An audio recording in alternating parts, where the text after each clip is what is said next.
Welcome back to 365 Unlimited. We are back with another episode talking NFL preview. We're excited.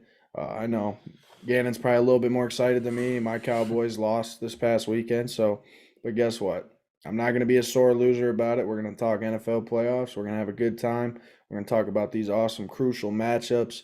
I'm excited to watch football this weekend. I haven't thought about it the last couple of days, but I'm here. I'm back. Football time. Let's do it. But before we get into this, continue to like, view, and subscribe everything within our channel. Share it with a family member, a friend. We appreciate everyone that is able to see these stories, these interviews, these episodes, this inspiration, this motivation. It means the world to us for everyone to be able to see that. So keep pushing it for us. Also, check out our three sponsors: Driftless Quality Wear, Bocker Auto Group, and Not Vintage. That is KNOT Vintage. You can check them out on their website or their Instagram. The links and everything will be in the description, and they are in our Instagram bio, 365 Unlimited _.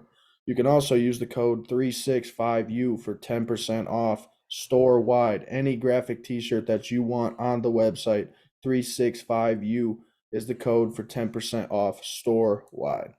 All right, Gannon. Before you get going, I want to add this one tidbit in there because I know something we talked about the quality of the shirt, just the overall look of it was something really were intrigued to see. We getting our first not vintage shirts, and they blew our expectations out of the ballpark. I just want to say that.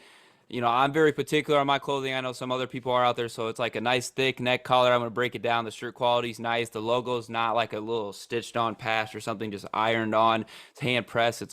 It's just good quality through and through. So like no matter what you're getting your money's worth out of that. So I want to throw that in because it is different than like other graphic shirts you see online. There's a lot of people trying to sell this, but it's not the quality of the shirt that Joey and all those guys got over at Not Vintage going on right now. So I think that's a big side note. I just wanted to throw that in because it's something that I was happy when I got mine.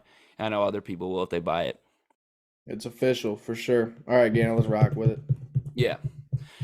So we got the NFC Championship first with the Eagles and the 49ers. The 49ers traveling from coast to coast almost, going to Philadelphia, first game in the afternoon on Sunday.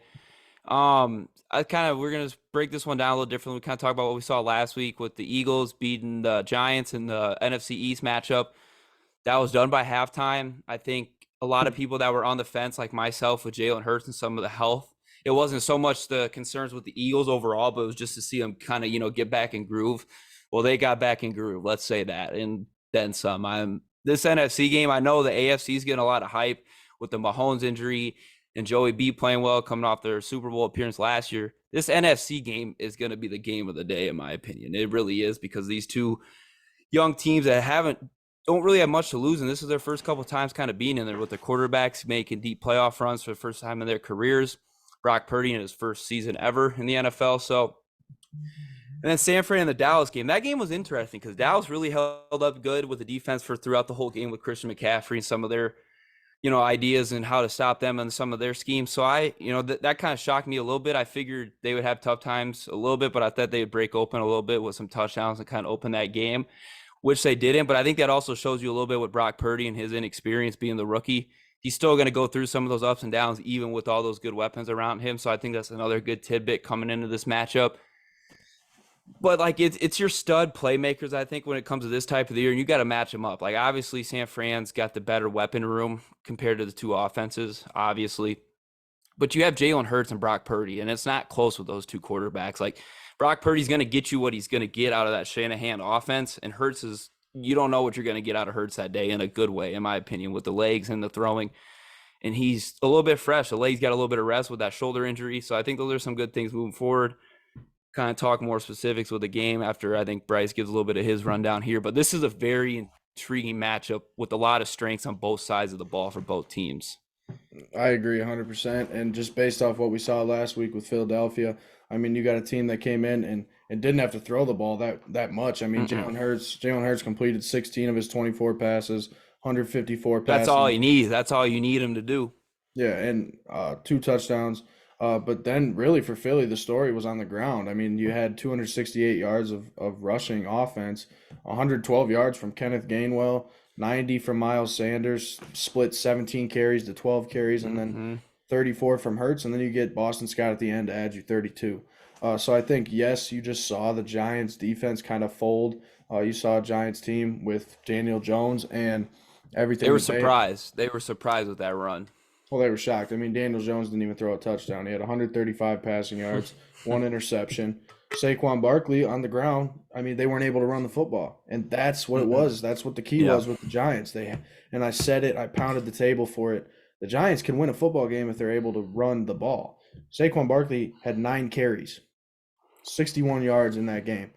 And if Saquon's able to have a game where he can have 17 to 22 touches in that range, maybe 15 to 22 in that range, then the Giants offense is going to look a hell of a lot different. And the reason I say that is because we harped on it last week. The Giants don't have the receiver weapons to compete in a shootout passing type of game. They couldn't come back from that, and then their defense was exhausted against a high-powered offense. For San Francisco, you look at it, and I think Brock Purdy did just enough. It was a defensive battle between two teams who have quality defenses. I mean, San Fran ranked number 1 in the league, and by no mistake, they are number 1 in the league. I mean, there is some issues on the back end with some DBs. I think you can beat them with the pass, but rushing the ball against them is very tough. I mean, you got Nick Bosa up front, 18 and a half sacks on the year. I mean, he drew a holding call from Tyler Smith damn near the first play of the game. First, second, third, whatever it was. Nick Bosa, I mean, you got Fred Warner is literally a linebacker or a DB in a linebacker's body. He was hawking CeeDee Lamb. I mean, granted, the ball was underthrown. But still, that was insane. It was special. He was at the line of scrimmage when the ball was hiked, too. And he had an interception. You just got star-studded players on that San Fran defense. But in this matchup, I mean, you look at a Philly, yeah, it's a good Philly San Fran matchup. I think the funny part is, I mean, we've all seen it get posted on social media over the last couple of days. The last time Brock Purdy and Jalen Hurts faced off, the final was 42-41, with Hurts coming out on top, beating Iowa State when he was at Oklahoma. Yeah, Big 12 matchup. And it was funny just seeing all them players back in college like that, because, I mean, CeeDee Lamb caught a touchdown. Now he's on the Dallas Cowboys. You just don't know. It's just hilarious. And I'm not going to say that I was one that ever gave Brock Purdy too much credit this year. I think, and here's my reasoning, is because I just don't necessarily. Well, I'm going to give him his credit. He's got his credit. He's a rookie. He's coming in and he's performing. He's doing exactly what he needs to do. Do I think he's going to start the next couple years? Maybe for a little bit, but I don't see his career. I just don't. Anyway, besides the point. Brock Purdy has done just enough, but the passing lanes in this offense, the Kyle Shanahan offense, it's majestic. And Dallas was able to limit a guy like Christian McCaffrey. But you have so many moving pieces with Christian McCaffrey, Deebo Samuel, Brandon Ayuk, George Kittle is a freak of nature. So that's going to be tough for the Philadelphia defense. They're gonna have a tough task because guys like James Bradbury, Darius Slay, those DBs, they're going to have their hands full. They're damn good DBs, but they're going to have their hands full. Ultimately, I think I'm rocking. Go ahead. Go ahead. No, you're good. You're good. All right. Ultimately, I think I'm rocking with Philadelphia in this matchup. I think this was the first real time I got to sit down and watch them when they faced Dallas. And yes, they have all these weapons, but I think to your point, like, it's not close in the quarterback conversation. And when it comes time to the playoffs, playmaker. Facts. And when it comes time to the playoffs, your quarterbacks have to be able to elevate you and take you to that game, the Super Bowl. And I think Jalen Hurts has proved that he's well enough capable to do it this year. I think it's going to be a close game. I've said that a lot throughout these playoffs. Most of these games have been close outside of the Vikings-Giants game. But I think Philadelphia has just enough with the quarterback position to be able to beat a team like San Fran. Obviously, Jalen Hurts is going to have to throw the ball a lot, probably. The run game is going to be stuffed. It's probably going to be stuffed. If it's not, then Philadelphia probably wins this game a little easier than people expect. If they have the run and the passing game, more than likely. But Brock Purdy, man, I think he did a hell of a job, and I'm going to give him a shout-out for beating my Cowboys. He's done everything you can possibly imagine a rookie quarterback to go ahead and do. He stepped into a system mid-season, obviously with incredibly talented people on his roster, but I don't think it's going to be enough to beat the Eagles. What do you think? I think the interesting thing is if the Eagles can pick up a little bit of what the Cowboys did to really slow that offense down this last week. Because, in my opinion, if I'm looking at just, I'm a big prior history, past evident type guy, especially in the playoffs right now. Like what you're doing week in, week out is kind of who you're going to be at this point. So, San Fran, that was the first time they've gotten tested really with Brock Purdy, in my opinion, from start to finish in a whole game. Like you saw a little bit with that Seahawks game 2 weeks ago, but boom, they opened it up, hit a couple of those big plays, and it was a 2-3 score game before you could blink. I don't think that's going to happen in this game because if the Eagles can manufacture anything on that defensive side of the ball and slow down San Fran at all and get them out of that run game, not even because they're still going to get their yards, but can they slow down that run game enough to control that clock and get the ball in Hurts' hands? Because if it is, it's over with, in my opinion. That offense is just too good and too quick and too fast to score 30 points like in their sleep, in my opinion. Like San Fran, they can do it, don't get me wrong, but I think they have to manufacture their points and really go through their drives methodically with Yep. Purdy, because you don't want to throw too much at Purdy at once in these big games. You don't want to bite off too much that you can't chew. Like that's kind of the old saying. So I think it's going to be interesting to see how Shanahan manages this Purdy coaching just this whole game from start to finish. How much of the offense is he going to come out throwing the ball right away? What are they going to try and do to establish that run game? There's going to be a lot of questions, but I think there's less questions on the Eagles side with Sirianni and those group. That energy is just different. I know some people have opinions on Sirianni and just how but you get that from him every single week. Like he was doing that when they beat who sucked and they barely got that win, and he was going crazy in the middle of the year. It's the same energy he just had this last week at home when they won this game, like a playoff game. Like to me, that's some guy you'd want to play for, and it's just the energy, the mojo. I'm going with Philly in this one. It's going to be another good game, but I'm thinking like a 10-point game in this. I think Eagles might eke out a little victory here, and it might not. I don't want to say it's not going to be close because San Fran's still got that defense, which is going to keep them in almost any ball game now, which you've seen all year. But I'm going to go with Philly in this one. Well, one more thing I want to throw in is if Philly or if San Fran can run the football and guys like Yeah. McCaffrey and Elijah Mitchell are good and they're running the ball well, running lanes are open, the offensive line is working well for San Fran, then I think it will be a lot closer. But if the run's not there, it's going to be tough for Mm-mm. San Fran. The other Uh, thing, go ahead. Go I ahead. was gonna say I think you've seen at least one rookie mistake from a guy like Brock Purdy last week Yeah. against That's when you Dallas. started to see it. You started to see some of those rookie. It's no knock. You're going to see that You're at gonna some see point it. with him, and it just happened now. But I think the one big thing is also if the Eagles' run game is shut down, which has been a very focal point of their offense, they can still run the ball with Hurts, and that's what makes these new wave of quarterbacks so dynamic. That if you are getting the run game shut down, you're still going to have a lot of options. You're going to have a lot of read options throughout that whole game with their offense. That Yeah. Hurts can just have a couple big runs a game to space out that field and give a couple lanes for the running backs and some play action. I mean, it's hard to match up with that team for 4 quarters straight. It really is, even how good San Fran's D is, in my opinion. Well, I think But the last thing I was gonna say about Brock Purdy was there was like 8 9 seconds left in the second quarter, and yes, after yes. after Dak threw the pick, and Purdy steps up in the pocket trying to make something extended happen. He's holding on to the You football got and lost. barely got the ball off. It hit the ground out of bounds with 1 second left, and then they were able to get the field goal. So obviously there is a chance for rookie mistakes. It can happen. It may not happen, but that's a thing to keep an eye on, especially in an NFC Championship game. But yeah, I'll say this one. I think now you head in AFC Championship game, Yeah. Cincinnati Bengals, Kansas City Chiefs. The later slate on Sunday, the 5:30 game, 5 o'clock game after the NFC Championship. I'll let you give your thoughts first. Go ahead. Yeah, no, it's funny because I was listening to the Pat McAfee show today, which is kind of my daily routine as of late.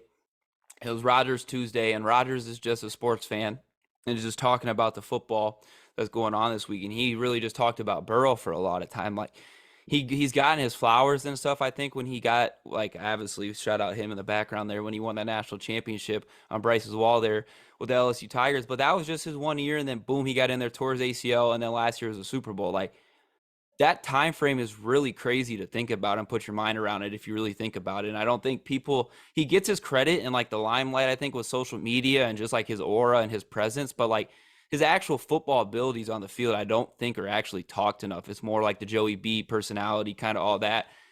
This dude's a gamer, like a dog. Like you just saw him last week against Buffalo in that type of climate in that game absolutely dominate. Like just the way he was methodical and he understood that offense, which obviously a lot of quarterbacks are, but at his age and his poise, like it's really interesting to see. And they have this number. Like there's a lot of Chiefs fans around me at school here in Missouri, and they are nervous. Like they are nervous this week. Like they Rightfully hate the so. Bengals. They wanted the Bills in a neutral site. Like that's how bad they did not want to play the Bengals.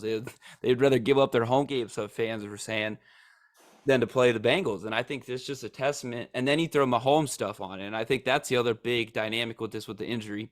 He's going to play. He's going to be out there. He's going to make big time throws. But to what extent can he be a playmaker and make a lot of those throws? Yes, like Rodgers said today on the show, he's going to be a lot of pistol, a lot of shotgun, a lot of looks like that. Andy Reid's got enough play, to pull whatever he is. And they have the run game with Isaiah Pacheco and Jared McKinnon, and then Clyde's back in the mix now being healthy. Did they have enough run pieces, I think, to control this game and kind of even it out on both sides of it?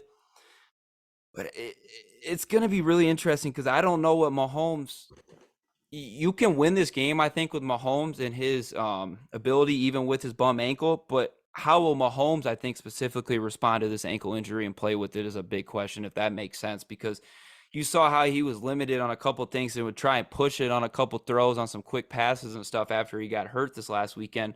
And it didn't look good at all. And it's like, why are they trying to run this or what are they trying to do?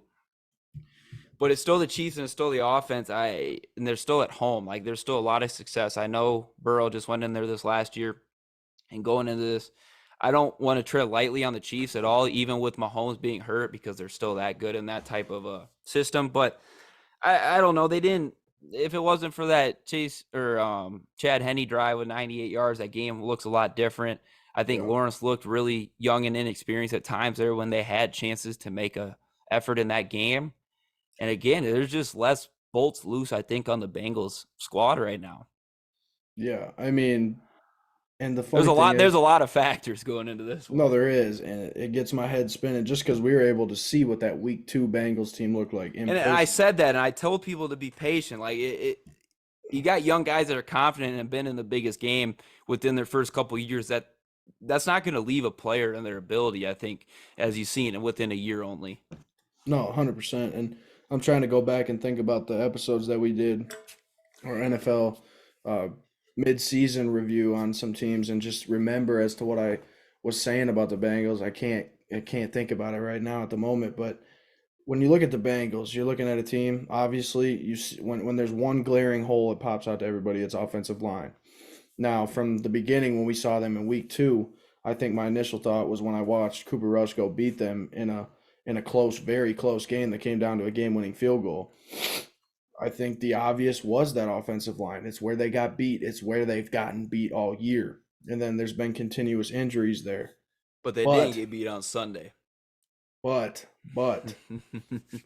Joey B has that team performing. That team, and honestly, it's crazy because they're a hot team right now. But the funny thing is, you go back to the Ravens game they played, and they almost lost that game. They almost lost the Ravens game without the fumble. 1 point. You pick up. That was a division game, third time in a year. Yeah. It's different. I think you give them a little bit of pass in that game. That's my tidbit. I'm going to give them a pass 100% because you look at it, and if Dallas would have beat the 49ers, I wouldn't have known what to expect against the Cowboys Philly. Them division games like that, you don't know. So I agree in the sense that, yes, division game like that, you don't know what's going to happen. It was a close game down to the wire, but with Cincinnati, it's obvious. Joe freaking Burrow. And you mentioned how you don't think he gets enough credit or seen. Like the football, the football specific. And I agree with that because, yes, he's the flashy, the quiet guy, but yet's got the swagger without even having to speak.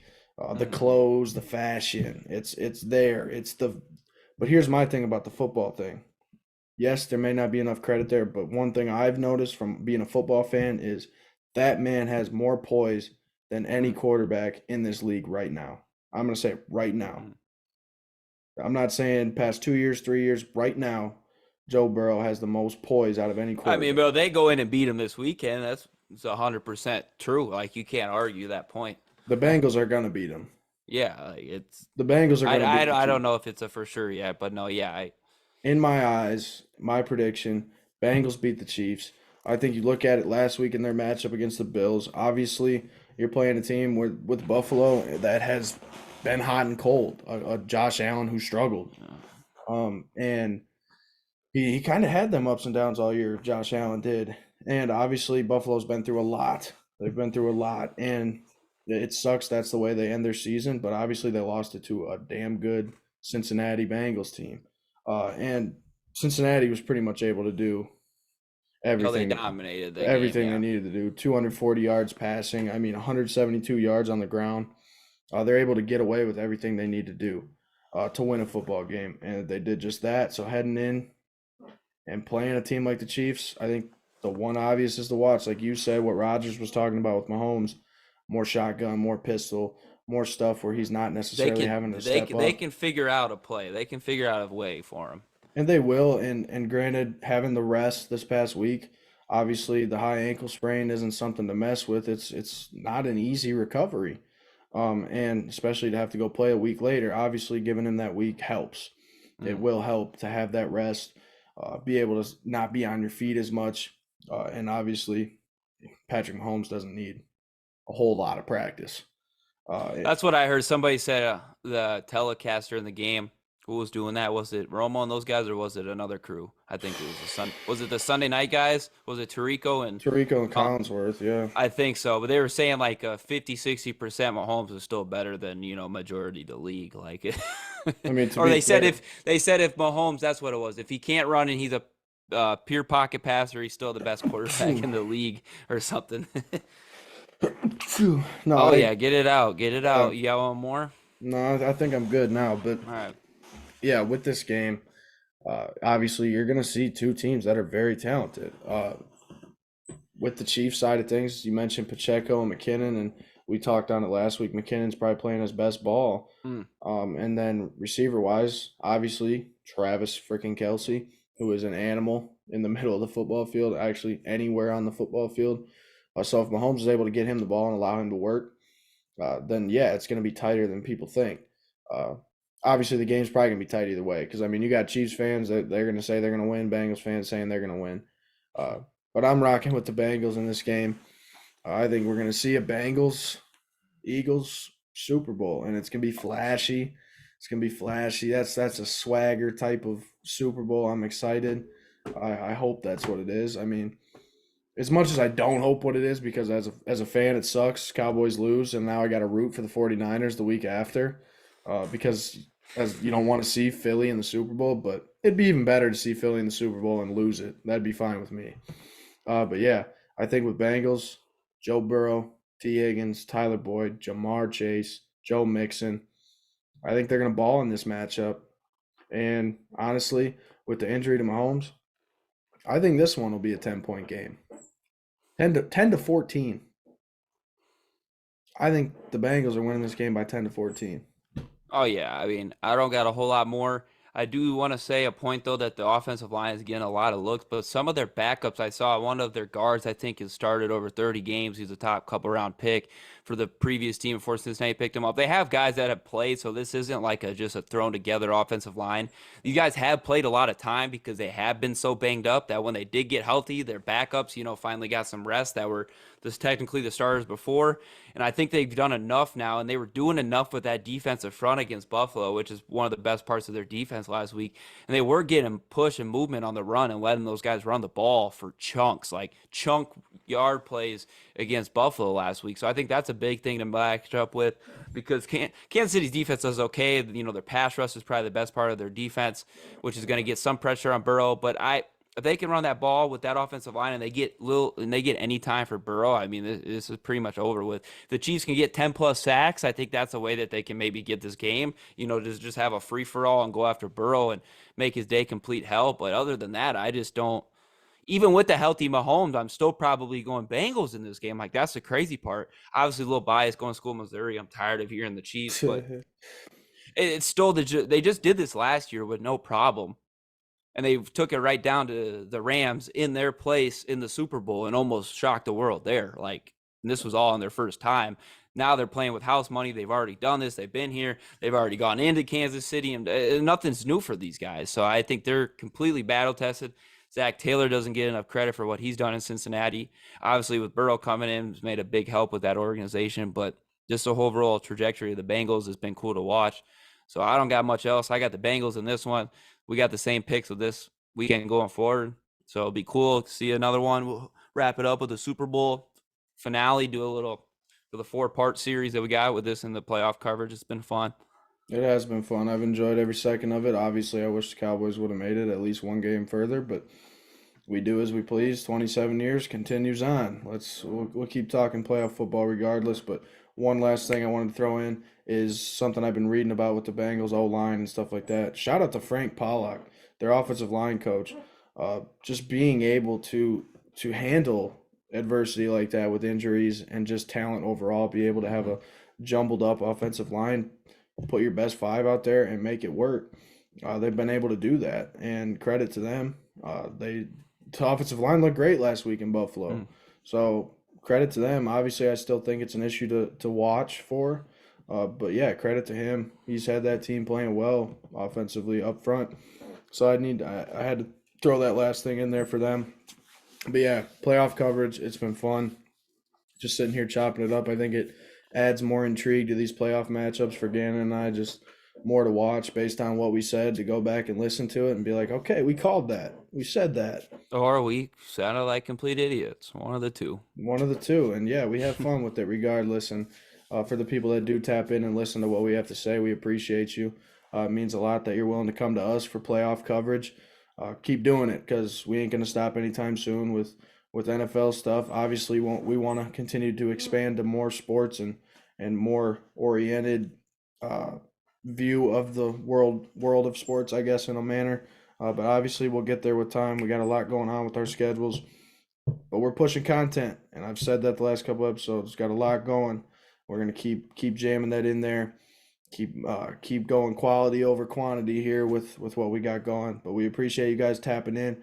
Keep tapping in. Like, view, and subscribe. We will catch you guys soon.